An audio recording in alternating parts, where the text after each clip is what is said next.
おはようございます。ゆうすけです。ここは千葉駅の近くです。昨日まで2日連続で雨が降ってたんで、あまり外を歩かなかったです。なので今日は久しぶりの散歩です。2日間あまり外を歩かなかったんで、家の中でネットニュースとか YouTube を見てました。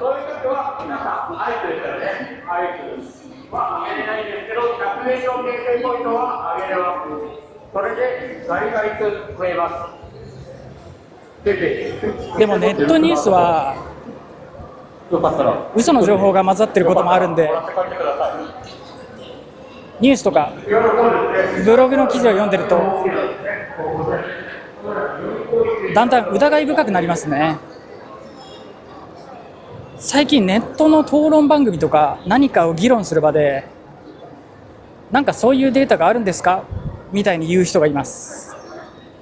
言ってることの信憑性をデータで示してくださいって言ってるんですね。でも僕はネットで集めた情報とかデータだけを見てると間違った結論を出す可能性があると思います。ただ僕は統計データを見るのが好きです。金融機関が発表したデータとか、信頼できる調査機関が発表したデータとか、例えば日本の厚生労働省の発表では、日本では一つの会社で働き始めて辞めるまで平均で13年らしいです。アメリカでは平均4年で退職するそうです。1年未満で退職した人の割合は日本では 8%、 アメリカでは 23%。 この数字を見るだけでいろいろ考えられますね。日本では同じ会社で長く働くことで何か有利なことがあるんじゃないかとか、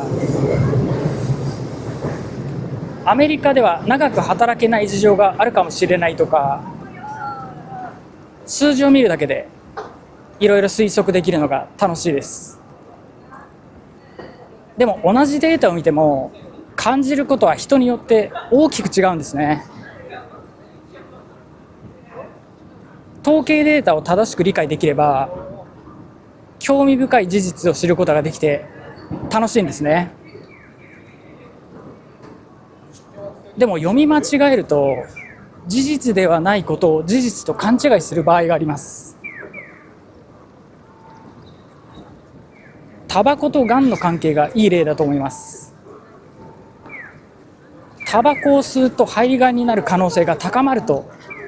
言われてますよね。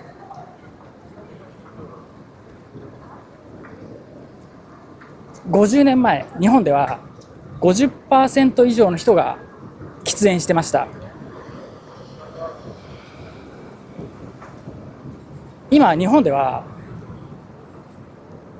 約 15% の人が喫煙してます。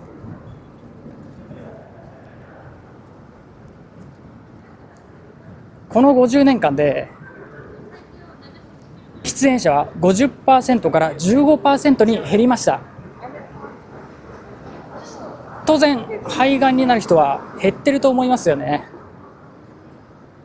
でも日本では肺がん患者が増えてます。50年前より肺がんになる人が増えてるんです。このデータだけを見るとタバコと肺がんは無関係なんじゃないかと思う人がいるはずなんですね。でも実際はもっと複雑で、40年前50年前にタバコを吸ってた人たちが今になってがんになるとか、日本の高齢化と関係してるとか、そのデータだけではわからないことが隠れてるんですね。最も分かりやすい例だと、アイスクリームがよく売れる日は海で溺れる人が多いという話があります。実際アイスクリームがよく売れる日は海で溺れる人が多いんですね。でも実際は気温が関係しているだけで、アイスクリームが売れた数と海で溺れる人の数は直接関係ないんですね。このアイスクリームの話に関してはほとんどの人がその2つに関連性がないことに気づくんですけど、もっと複雑なデータの場合、そのデータだけを元に考えると間違った結論にたどり着く人がいるんですね。正しい情報があっても読み方を間違えると事実と異なる結論を自分で作り出して信じてしまう場合があります。あるいは誰かが正しいデータをもとに間違った結論を作り出してそれに騙される可能性があります。どれだけ多くの情報やデータを集めても結局自分で考える力が必要ということですね。それは当たり前なんですけど、改めてそんなことを感じました。それじゃあ今日の動画はここで終わりです。それじゃあまた。